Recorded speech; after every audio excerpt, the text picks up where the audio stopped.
Want the reward? Do the damn work. Challenge yourself. Inspire change.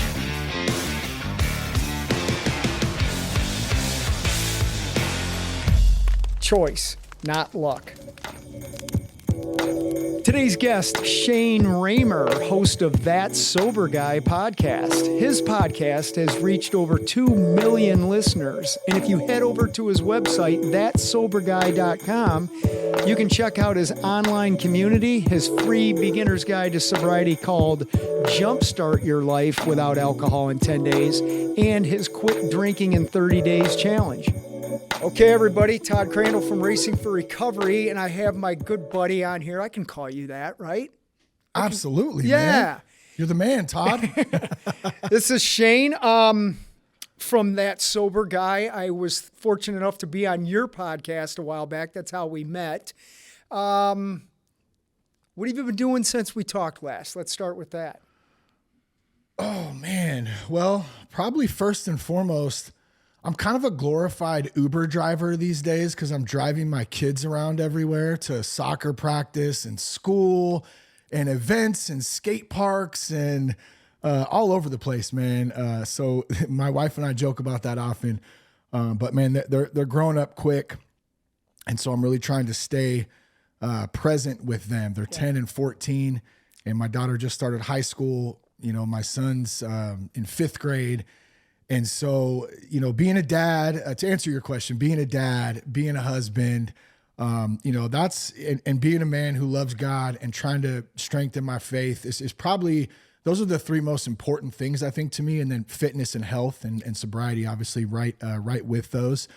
So that takes up a lot of time, and it's fun, and just trying to do my best at it. Good days and bad days, ups and downs, all that good stuff. And then as far as Sober Guy goes, man, you know, I'm staying super busy with that, busy in a good sense of just podcasts and coaching, group coaching, one-on-one coaching. We have our workshops, we have our Sober Guy men's community, and I'm about to launch our new Sober Guy Victory Council, which is pretty cool. So excited about that in the next couple of months. So all kinds of cool stuff happening, and I really appreciate you having me on today, man. It's great to be here. Oh, this will be fun. On a comedy standpoint, are you making any money off of those kids? You're charging them to drive them around, or what? You know, man, I got to start. I tell them both. You guys get a job yet? Like, what's going on here, man? Oh, we're too young, Dad. They're little entrepreneurs though too. They have that entrepreneurial spirit, and you know, they were homeschooled. My wife homeschooled them for about 5 years. They just went into public school for the first time this year because we relocated out of California. And they have that mindset, that entrepreneurial spirit, and they kind of have learned to think outside the box. They're both very creative, like myself and my wife. So it's really cool to watch, and not making any money yet, but hey, we'll see what happens. It's not about money, right? You're doing it for the right reasons. It's well, right. I noticed that since we talked last time, you have a different background. And we were talking about your son plays baseball, if I'm not mistaken, and we were talking about the Oakland A's and all that. But you guys moved. Why'd you move out of the Oakland area? Oh man, lots of reasons. You know, let's see.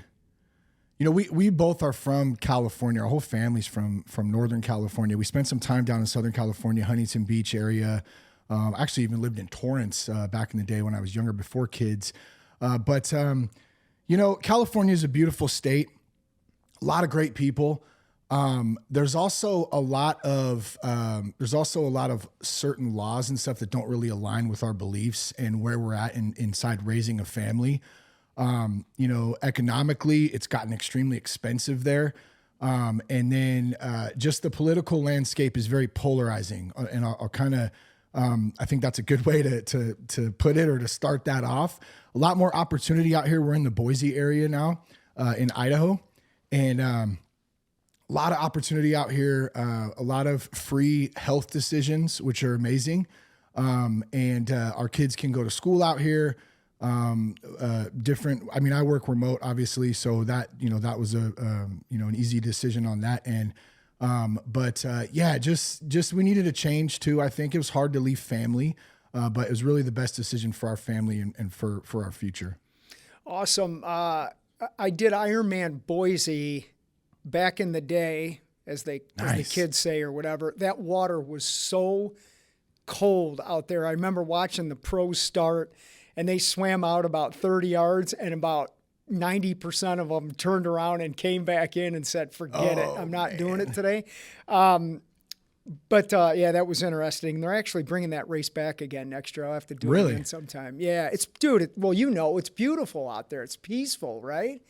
It is. It does get cold. And you just reminded me, a client of mine he's from the Santa Rosa area.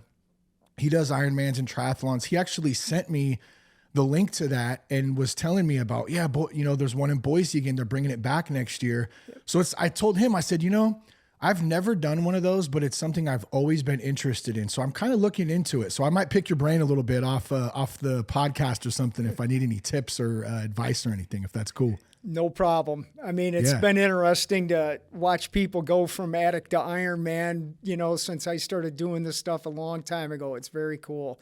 Yeah. So I want to get into a serious topic, and I wasn't expecting to. And then that is when you were talking about your family and you're focusing on God and everything, part of the Racing for Recovery mindset is to be in balance. And I made a ton of mistakes. I made a lot of mistakes because my drive to get Racing for Recovery, where I'm thankful to where it is, it cost me a lot. And there was a lot of times where I was gone or doing something because I felt so driven to get Racing for Recovery to where it was that I missed a couple of family things that, looking back, I should have been there at. So how are you successfully managing family first while you're still striving to get everything going with that sober guy? Oh yeah, that's such a great question. And, I think there's sacrifices from both ends of the spectrum, on that. But I think for me, I try to prioritize family. So it's, I have kind of my 5 core tenets, right? And it's faith, family, fitness, vocation, and finances. And those are kind of the 5 buckets that I've created in order to prioritize stuff. And then I always know, like, if I'm having something that's a tough decision to make, I can kind of go back to those and look, okay, does it fall in one of these 5 buckets? And if it doesn't, then that's an easy no, probably, if I'm struggling with it. But if it does, how do I prioritize it? Like, where does it lie? I think being able, like, I do travel a little bit, still for work. I do have to go back to California back and forth. I'm kind of a dual resident, I guess you could say at this point. But being able to work remote and have time, to kind of flex my schedule and set my schedule is extremely helpful, number one. But I don't ever want to wake up at the end of the day and feel like I missed out, which I know is going to happen. It's inevitable, because especially for men as leaders and trying to lead our families and, run businesses and be dads and be husbands, and be good at all of it and try to be the best version of ourselves. There's going to be sacrifices we make on both ends of the spectrum, but I think it's really just about balancing it the best that I can. And then in the moments when I do have those opportunities, like even like my wife and I had this conversation recently about, like my daughter's school is about 15 minutes away. And so her friends, a lot of them live by the school. And so we're constantly driving. We're driving back and forth, taking her to school, taking her to her friend's house, taking her to games, this and that. And it can get a little bit old, and it can get a little bit frustrating at times, because it's, can we go here? Can we go there? But I think whatever it is we're dealing with, we have to put it in a perspective and take a look at how we want to remember those moments. So how do I want to, my daughter's going to be driving soon, right? So soon she's not going to need me to be taking her places, or my wife. So I have a choice I can make. Do I want to remember this time as complaining and whining and crying about, oh, I got to take you here and take you there, which I mean, I feel like that sometimes, right? Or do I want to remember it as spending good quality time in those car rides and those conversations and having that small talk with her and being able to have her open up to me about certain things and teachable moments and just loving on each other and, talking and that kind of stuff. I try to keep that at the forefront in a lot of the things that I do. And I'm definitely not perfect at it, but I want to remember the moments of my life, whether they're work or whether they're with the kids or my wife or, sober guy, whatever it is. Like, I just want to make the most out of each moment. So it's kind of a long-winded answer, I know, but trying to balance everything. And then I think really coming back to trying to be present in all of the moments that I'm in has been something that I continue to learn and grow in. And hopefully I just get better at it as I continue to go. That's the plan, at least. One thing you said in there, buddy, that you mentioned the S word a couple times, and that was sacrifice. I got asked that the other day when I was running one of our groups. Somebody made a comment about how much I've sacrificed to make Racing for Recovery happen. And I never looked at it as a sacrifice. And I'm interested in how you're going to view this as well. Are you sacrificing or are you investing? That's a great point and way to frame it up. I think that maybe it's a little bit of both. Okay. Maybe, I think that the investment now, well, let me just back up. Actually, the investment of getting sober back in 2013, that's where this really starts, because I had a choice. I basically, to put it in a nutshell, 17 years of struggling with alcohol in particular and some other stuff too. But I had a choice to make. I was becoming everything that I never wanted to be. We don't wake up as kids one day and say, hey, I think when I'm an adult, I want to have a drinking problem and, not know how to deal with life and not know how to really be a good dad and all that stuff. And, so I had this kind of pivotal moment of like, I had two things happen. I felt God, guiding me and literally, like speaking to me in this feeling type of way that there was something more for my life, number one. And then I also had this gloom and doom feeling that if I didn't change my ways, that something really bad was about to happen. Cause I had escaped, many times real close of different terrible things happening. And so that there was in that time, there was a sacrifice there. It was sacrificing my lifestyle that I thought was me, my whole identity, which in turn, when I look back, I really had no idea who I was. I had no idea about identity. I had none of that. But in my own little world, that was everything.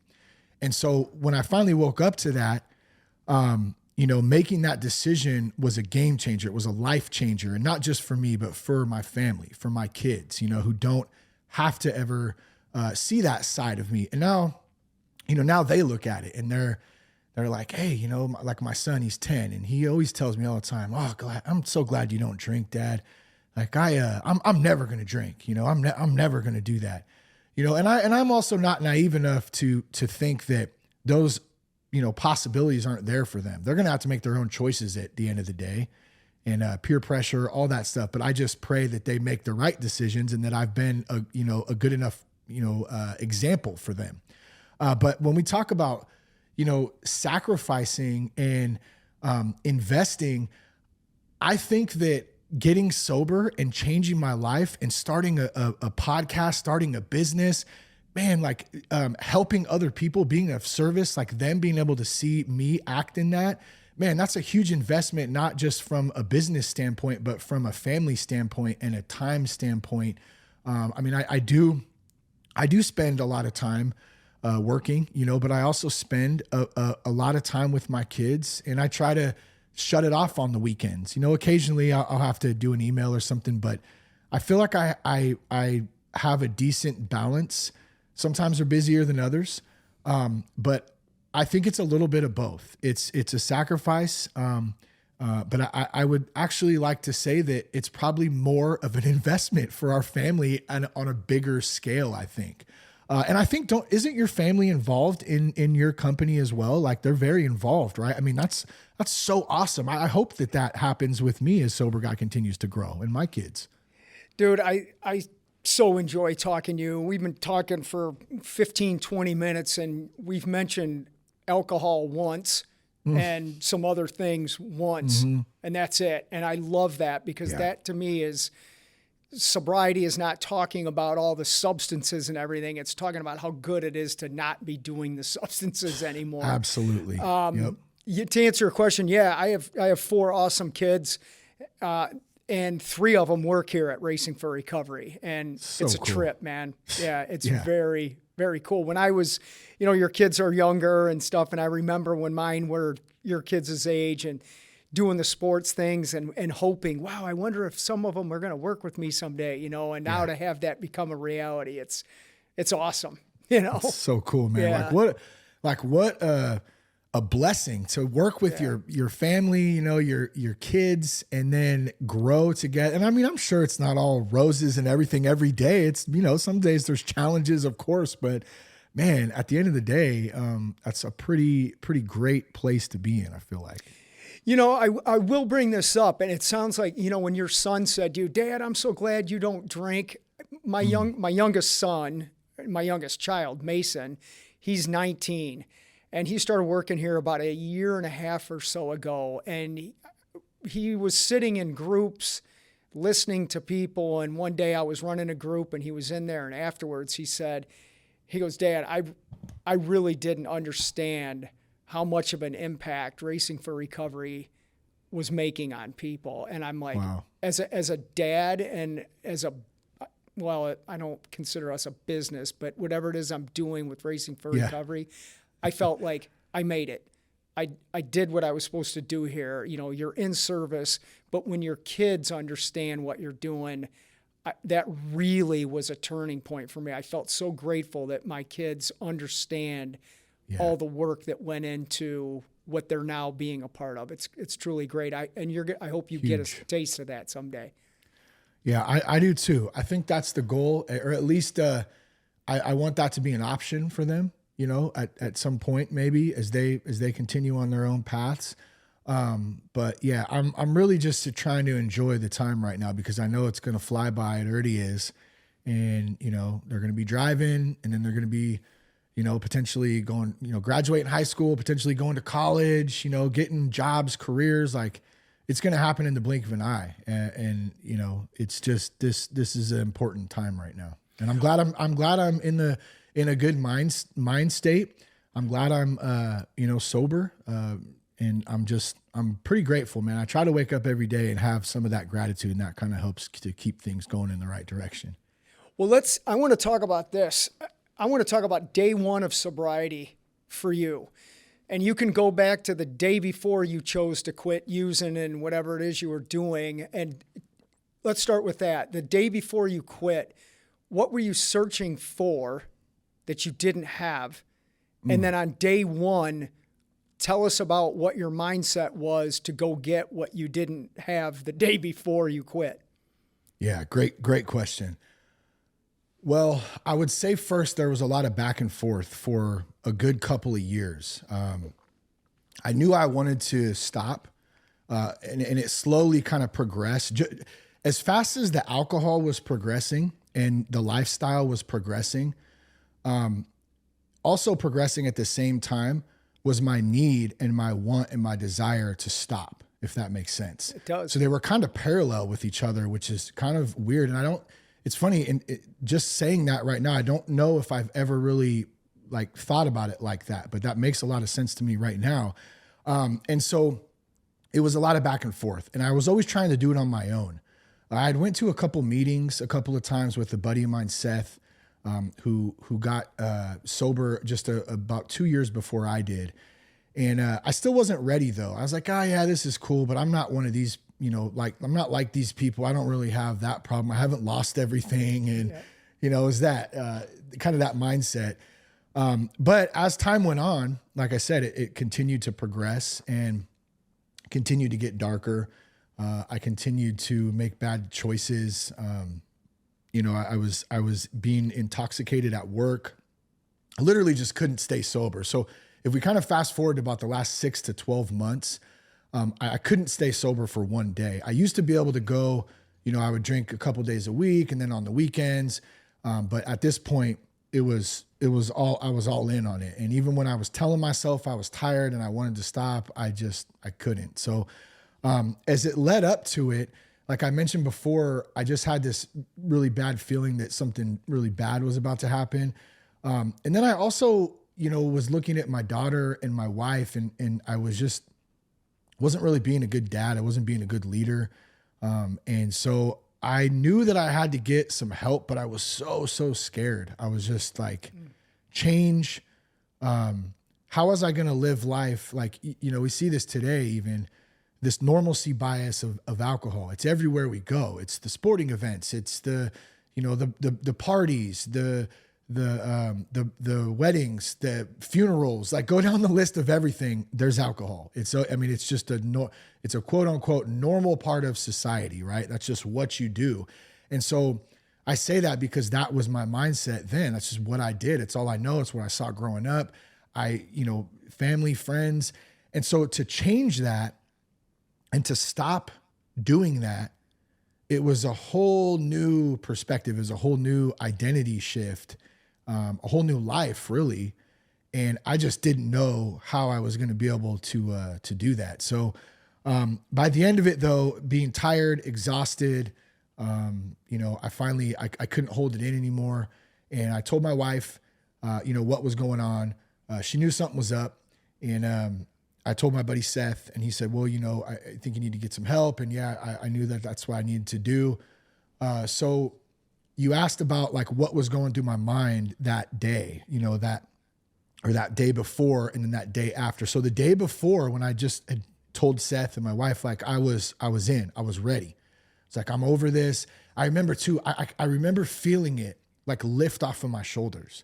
Like I remember that feeling, and it wasn't a feeling of like, oh my God, everything's going to be great all of a sudden. It was just a feeling of relief that I didn't have to hide anymore. I could come out of the shadow per se, and wow, I don't have to do this anymore. So that was a huge relief there, but I also knew there was a big road ahead. So the next morning I woke up and I was supposed to make a phone call to a treatment center, to figure out what that looked like, getting checked in, insurance stuff, all the kind of mechanics of it all. And all of a sudden that little voice started in my head, like, you don't need to do this. Like, don't be a punk, man. Like you're not as bad as that guy. Like you're going to lose everything. How are you going to pay your bills if you go away? I mean, all those thoughts, really massive amounts of fear really is what it came down to. But that enemy voice was in there just really trying to distract me like it had done so many times before. So I said, I'm going to go on a walk. So I took our dog, went on a walk, and this road is a parkway. It's usually super busy. And there was nobody out there. It was kind of strange. And I remember walking and I was just like kind of tripping in my head. Like, what am I going to do? Am I going to call, or am I just going to go back? Like my wife knows, like I can't really turn back now. And I'm walking, and I should say too, I was raised Catholic. And so we went, like there was religion and then there's a relationship with God. That's a totally different subject. And I always love talking about that, but just know, just for context, like I did have a bit of, God in my life as a kid and catechism and all that stuff. So I was very familiar with Jesus and being connected, but I had lost my way at this point. Right. So I'm walking down this road and I'm like looking, and I see this book like in the middle of the road, and I'm like, what is that? And I'm walking and I get up and it's a Bible, and it's just sitting there, and it's like right there, and it's open. I don't remember what it exactly was open to.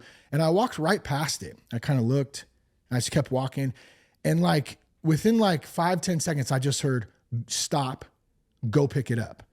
So like I turned around, I went back, and it was just, I still have it till today. It's this old tattered, like torn, I don't know if someone threw it out the window or lost it or what.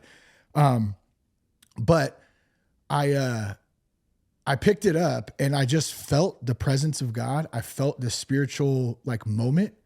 And all I kind of heard and felt was go. Like, I got you. Like, you're going to be okay, but go. Like, I have something more for you. That's how only way I can explain it. And so that's what I did. I picked it up. I walked straight back home and I started making those phone calls, and I was in, getting some help. I think the following day or the day after that, within the first couple of days. And man, I haven't looked back since. Wow. So, and I'm going to come back to this, but the second part of that question, on the first day of your sobriety, you mentioned having relief when you quit. So did the relief and maybe, I don't know, motivation, drive, what was taking that relief into the first day of sobriety like for you on a mindset wise? So let me just make sure I understand the question. So the relief that I felt, like when I explained like the feeling of like it's just like this big weight off my shoulders. Yep.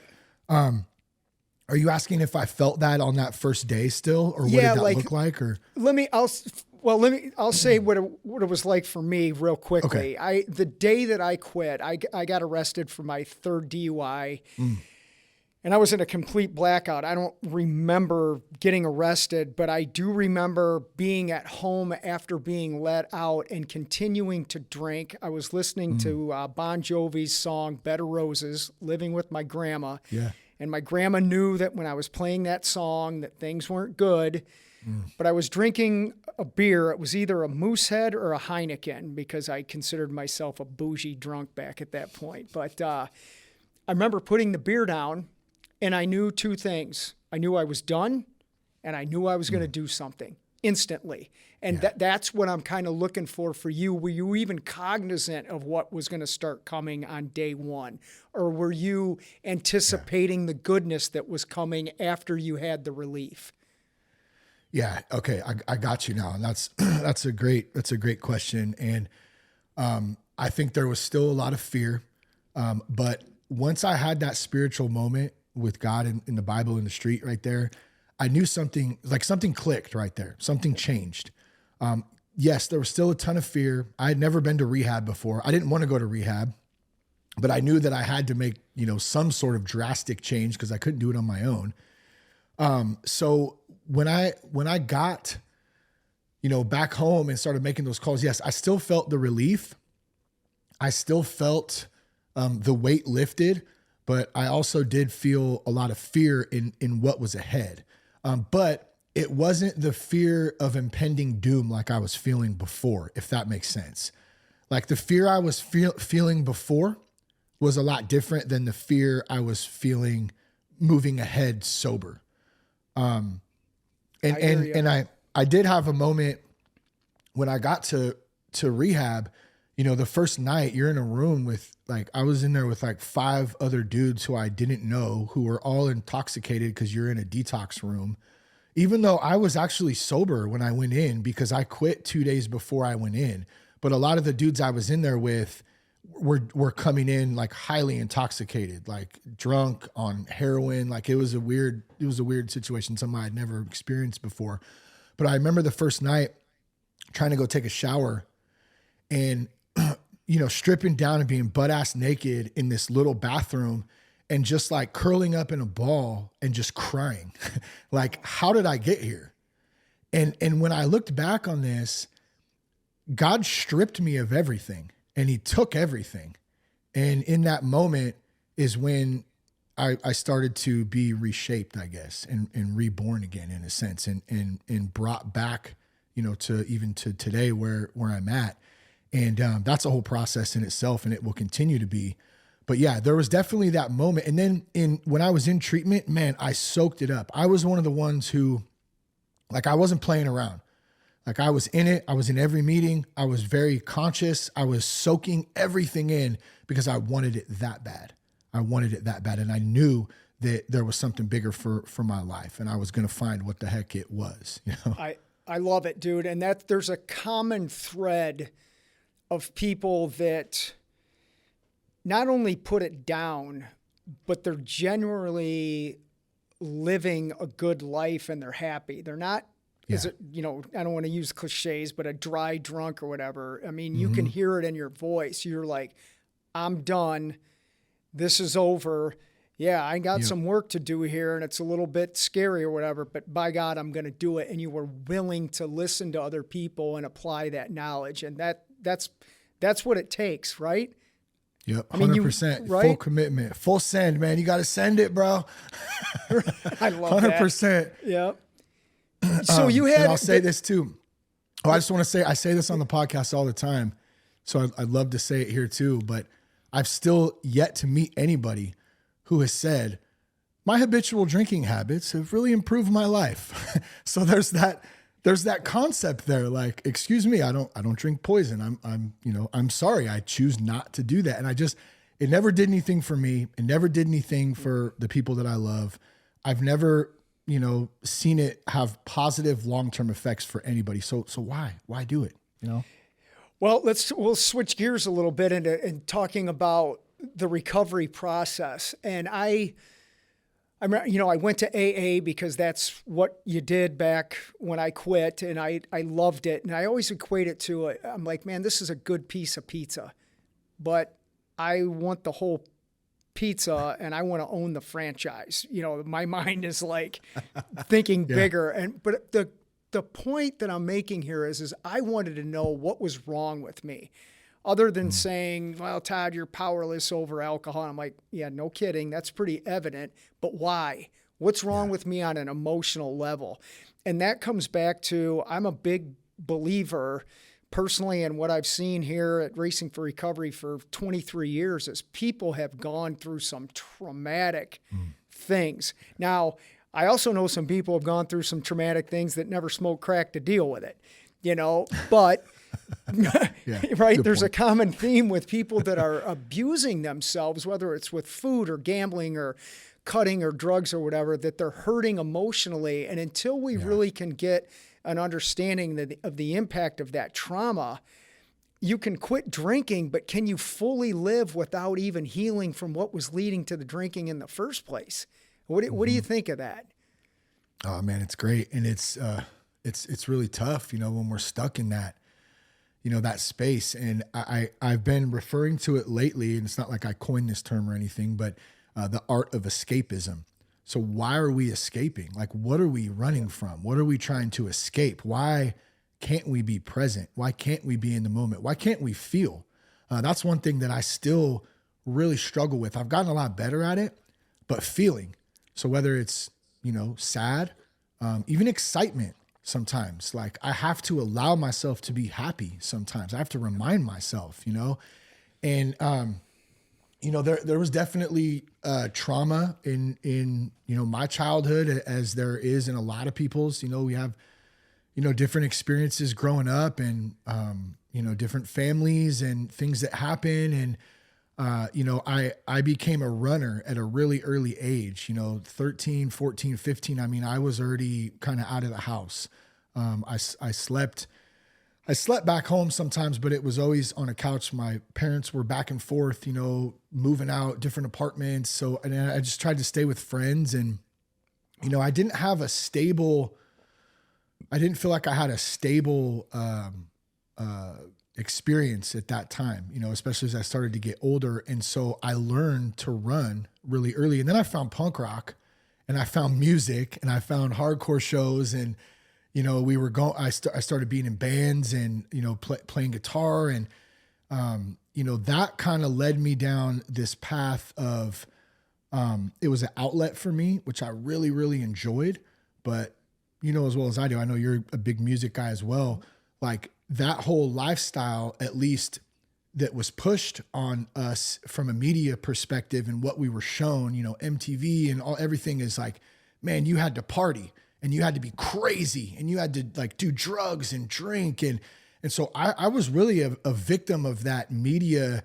I'll call it media coercion in a sense. And it still goes on today. But the funny thing is I know a lot of musicians who work in the music business and are professional musicians, and, a lot of them are sober now. There are a lot of them, because they realize the same thing that you and I realized at some point, is that it's not a sustainable lifestyle.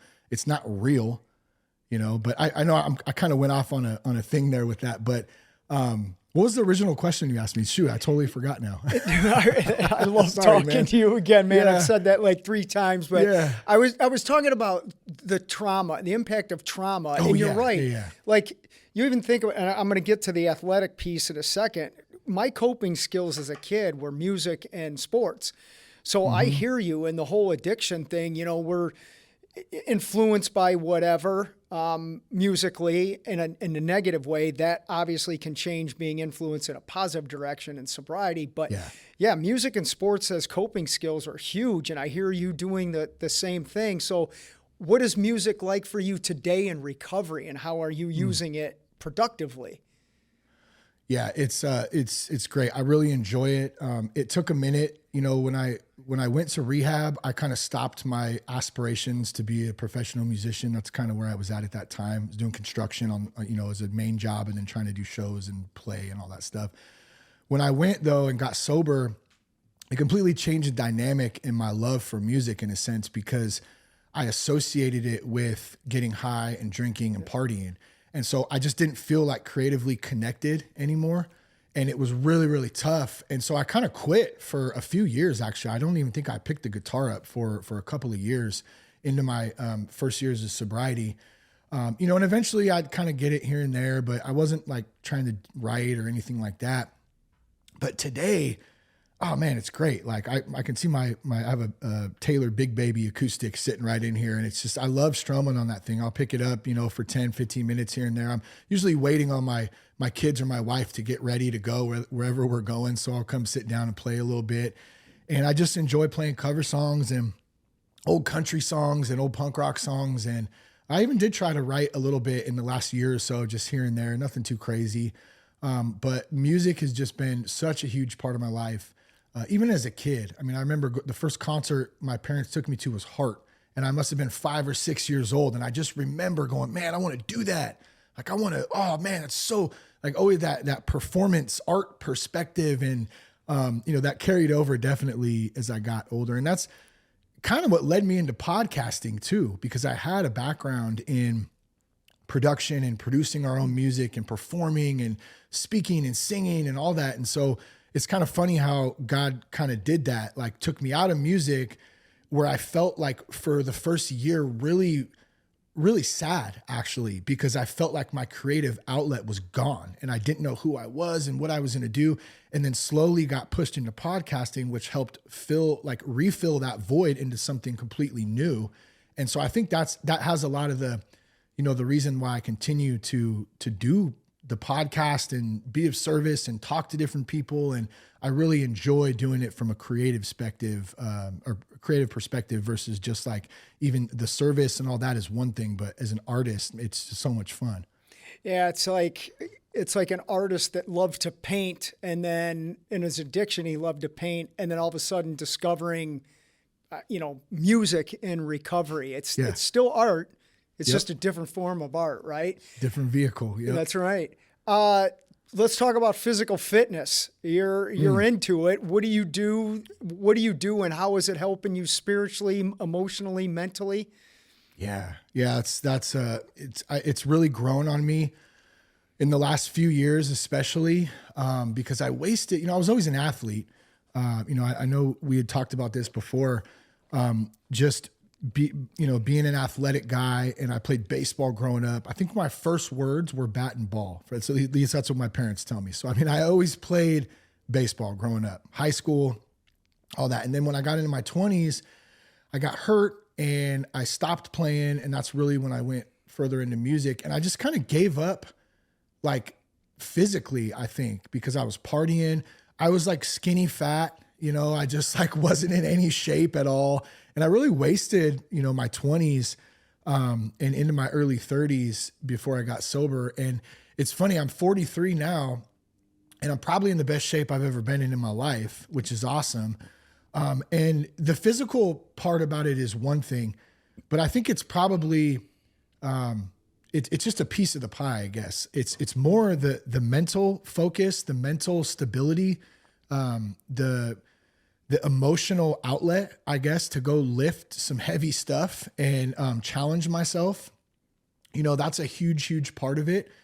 And I understand it's hard to get to the gym sometimes. My buddy Phil, he told me one time, he goes, you know, the hardest machine at the gym is the front door. And I'm like, yep, you're right. Cause it's so hard just to get there.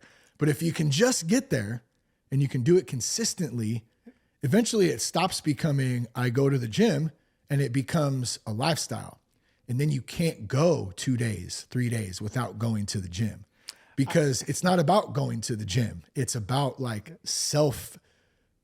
filling up self and mental, physical, all of it, man. Go ahead. You were going to say something. I want to hear. No, I'm just laughing because I was going to sarcastically say, I have no idea what you're talking about right now. Yeah, no, not at all. To the guy who does triathlons, like, right. Come on. So crazy. I love that thing. The hardest weight is going through the front door, or however you said that. That's powerful. Yeah. And it's true. And you even mentioned consistency. And that's another thing in sobriety. It's like, yeah, you can get 30, 60, 90 and collect a couple of coins or whatever, which is great. But it's the consistency in anything that people are doing that's going to pay off. It's a never-ending journey of self-betterment. You don't get a lifetime achievement award for doing something for 6 months. You know, exactly. 6 months of doing it gives you an opportunity to do it for another 6 months. And chipping away. And no, it's so true. And I think the kind of the society and culture we live in today, it's that immediate gratification, especially with like the short videos and all that. I think I saw a meme the other day, and it said, it's something like, progress isn't made, you know, by doing it a couple times. It's made by doing it consistently, because that's when the change happens, you know? So it has to be, I have like I have a couple little sayings, but one of them is just show up. It's 3 words. I had it on my old office, just show up. Because I've noticed that whenever I just show up and I let go of expectations, doesn't mean I can't have a plan or anything going in, but I just got to show up to whatever it is, the gym, a meeting, work, you know, for my kids, whatever it is. Even if I don't feel like doing it, God will work in that, and he'll work it out somehow. I don't really get it sometimes, but when I follow that philosophy, I know things get better. If that makes sense. Like, I know they improve over a long period of time. It doesn't mean I might not have a bad day or a challenging day or something goes wrong. But if I just quit because something went wrong, well, I mean, I'm done. Then I'm never going to make any progress. We have to keep going and just try to be consistent in all things. And it's tough. It's tough some days for sure. But I mean, look, how do you, like, when did you do your first Ironman? I did my first. Did you say 23 years ago?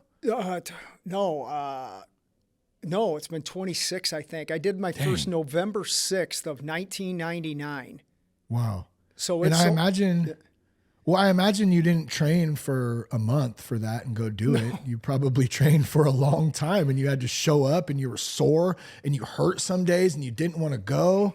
Like, man, it's not easy, you know?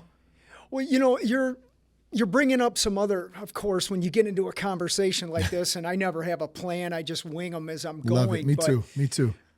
I go back to when you were first talking about going into treatment, and you went at it all guns a-blazing, and you listened to people. And again, some of the mistakes that I made. Yeah. I was 6 years sober when I got into Ironman, and I jumped into it with both feet. I had no idea what I was doing. I got injured because I went out and ran 17 miles, I think, on one of my first training runs, tore the meniscus in my knee. So, of course, I had to train on a banged up knee, getting cortisone injections, just That's not brutal. Smart ways of doing it. And I was able to finish my first one, which was great. But I thought, man, I made a ton of mistakes doing this. And it's related to sobriety. If you want anything, you want to be a good Ironman, you want to be a good parent, you want to be a follower of God or whatever, you probably ought to listen to people who have been doing what you're trying to do and listen to them, ask a lot of questions, and then go out and do what they suggest. And that doesn't mean you have to do it exactly what they're saying, but when we just go, you know, I don't want to say balls to the wind, but I guess I just said that, right? Balls to the wall. You're gonna have some problems. And when I'm talking about some of the stuff I've been fortunate enough to do, I like to focus on the mistakes that I made and help people avoid the mistakes so they can have a better success than what I did. And again, all this stuff is parallel to being sober as well. Totally. Yeah. It runs, it's all a lot of the same concepts, and like if we can save people time and effort and, challenges, hurting, money, all those things. If we can save people, from some of the mistakes we made, I mean, that's a huge win right there. And I love being able to do that. Just like you're saying, like, hey, here's what I did. Don't do that. Right. Exactly. I mean, just to put it blunt. Yeah. And then, by the way, but here's like, 2 or 3 things that worked really well for me. And they might work for you, check it out. Maybe take one of them and then form your own kind of recipe to it or whatever, So I love coaching people in that aspect. I'm like, my goal is not like when I'm coaching or working with other dudes, like my goal is not to tell them what to do and to make them do it. That's never going to work. Yeah. My goal is to help guide them and get them to believe that they can do it themselves. That's it. Like 100%. That's what works. Nobody wants to be told what to do, period. So let's talk about that. What are you doing with your podcast, with your groups and stuff? Talk about how why you started it. What are the struggles with it, and give us some successes with it as well. Yeah, sure. So I already mentioned kind of the music and the transition from music into podcasting. So that kind of evolved as in. Let's see, how do I put this short and sweet? I was commuting really, really long days about 6 months into my sobriety, a little Chevy S10, no AC in the middle of August. It was a stick shift. It was super hot. And I was driving like 4 hours a day and I was really trying to stay sober. And I was going to my meetings and I was staying connected. But like I mentioned earlier, I had a loss and I was really mourning that music and that creative outlet. Right. And, a friend of mine, my good buddy, Justin Moak, he goes, "Hey Raymer, you should check out this podcast. It's called The New Man by this guy, Trip Lanier." And I'm like, first of all, what the heck is a podcast? I didn't really know what it was. This was 2014. And secondly, I'm like, well, how do I do that? So I figured it out. I figured out how to listen to it and plug it into like the tape, like a tape cassette or whatever. I started listening to Trip on, from The New Man, and something changed. And he's a great dude. It's funny. I started listening to him as, a listener, a supporter, part of his audience. And then we became friends over the years. And like now we talk and stuff, and he's been on the show and vice versa, that's a really cool part of this whole thing too. But when I was staying busy doing that and listening and starting to become motivated and starting to figure out, and I don't really remember exactly how it took shape, but I do remember I woke up in the middle of the night or right when we were going to bed with my wife one night, and I was like, babe, I'm going to start a podcast. And I'm like, I don't know how I'm going to do it, but I'm going to share. I'm so tired of hiding all my stuff. No, we don't talk about it in the rooms because it's, there's rules.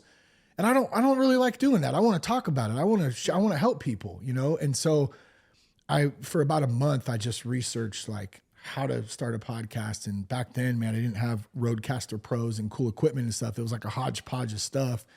And, figured out a name.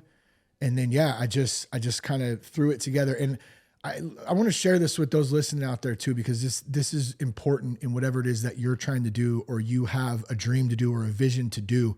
It's never going to be perfect. It's never going to be exactly how you want it.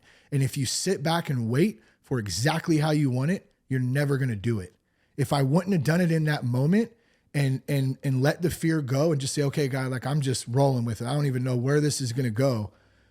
I never would have done it because it wasn't perfect. It wasn't really good, to be honest. Like I didn't know what I was doing, and started interviewing people and sharing a little bit of my story, and, boom, here we are, over 10 years later. And the most important thing is I still love to do it. Like for me, like I really do. We've interviewed over 500, or over 500 different episodes, hundreds of, expert guests and just great people, millions of downloads. We have our Sober Guy men's community. I do one-on-one coaching, do group coaching. We used to do, but pre-COVID, man, I really want to get into doing this again. I'm not a good logistics guy and like all that stuff. But I used to do a lot of live conferences and live shows, like live podcasts and, live Q&A and speaking and stuff. And that was so much fun. And then COVID kind of shut that down. So, that's something that's on my radar, I guess, as we kind of move forward with this. But I really do enjoy doing it. It's been a blessing that, I've been entrusted with this platform, and it's helping a lot of people, and I know it's helping me. So that's, it's a good purpose and a good cause for sure. It's talking to you when there's certain times when I've asked you a question and you started talking, I'm like, I could finish his sentence right now. You know what I mean? And I'm sure you can do that for me too, right? Yep, because it's a mindset. That's a lot of what we're talking about here. Do you have a positive, healthy mindset? How many people, unfortunately, are going to, at the end of their life, they're going to sit there and go, I wish I would have, I could have. And I'm like, you talk about fear. That's a fear. Scary. I was like, I never want to do that. I want to go out going, I gave it everything I had and did my best, and that was it. But if you're right, if you sit and you plan and I got to wait till this happens, whatever, you're going to be sitting there a long time just talking about the same stuff, Well, I love that too, because it's a trick in there. That's a mindset trick right there. What you just said, Todd, is like, and I think I mentioned it earlier too, in a different context, like, how do you want to remember this moment? Yep. And so when I'm feeling pain, when I'm hurting, whether it's physical or emotional or whatever, or I'm angry, I get pissed off sometimes, and I really have to try to curb that and be able to breathe through it and stop and pause and take a breath and like control it. It's really hard to do if you don't practice it. Yeah. So it's not about perfection. It's just about practicing it. And that little trick there has helped a lot. Like, how do I want to remember this? When I'm on my deathbed one day, or when I'm, in that time at the end of my life, I don't want to have regrets. I know I'm going to have regrets. It's inevitable, but I want to have the least amount possible. I love it, dude. Is there anything else you want to say? I mean, we've covered everything that. Yeah. I want to say this when I'm asking this question. We've talked about a balanced, holistic lifestyle. You talked about God. You talked about family. You talked about music, talking about work. You're talking about finding your life's purpose and doing it in service to others. Is there anything else you want to add to what you've been awesomely saying? Well, I mean, I guess I just really appreciate you, man. I love the work that you do. You and your family, and just being somebody who is a role model, and even no matter what point you're at in your life, still hustling and making good decisions in the fact of health-wise, physical, mental, spiritual, all that. And I admire you, man, and I appreciate what you're doing. And just thanks so much for having me on the podcast today. I was really looking forward to it. You're welcome, dude. Yeah. Yeah. So that, and then, man, I guess just, gosh, there's a lot of things, but I feel like this may be important. Someone needs to hear this today. And I mentioned it earlier. There's a big difference between religion and a relationship with God. And I feel like a lot of guys, they get caught in that. Maybe they had a bad experience in church growing up, or maybe, their parents forced them to go to church, or, there's all kinds of different reasons why. But I just want to encourage you right now that, it's possible to have a relationship with Jesus, a relationship with God, and have him do something more in your life, without having to adhere to rules and rituals. And I don't know, I'm not articulating this the way that I thought I would. So let me just leave it like this. Like, God loves you, and man, there's, just like I felt a calling on my life, I promise you, I truly believe that God has a calling on every person's life. So if you're struggling with that, just sit in that for a minute, just sit and think, see what that feels like. Listen, there's definitely a personal experience attached to something higher, and it doesn't have to do with religion in a sense. So I hope that makes sense. And I just appreciate you once again, man, having me on today. No, dude, I love what you just said right there. And I'm sure a lot of other people are going to relate to that. When you were talking about people that have had a bad experience or whatever. It's like, you didn't let one time when you got drunk and you threw up, it didn't stop you from doing it again. Right. So be open-minded with it. I forgot to ask you this. Let's do this. Tell people how they can get a hold of you. Oh yeah, absolutely. So, if you go to, thatsoberguy.com, all of our info resources on there, you can follow us at That Sober Guy Podcast.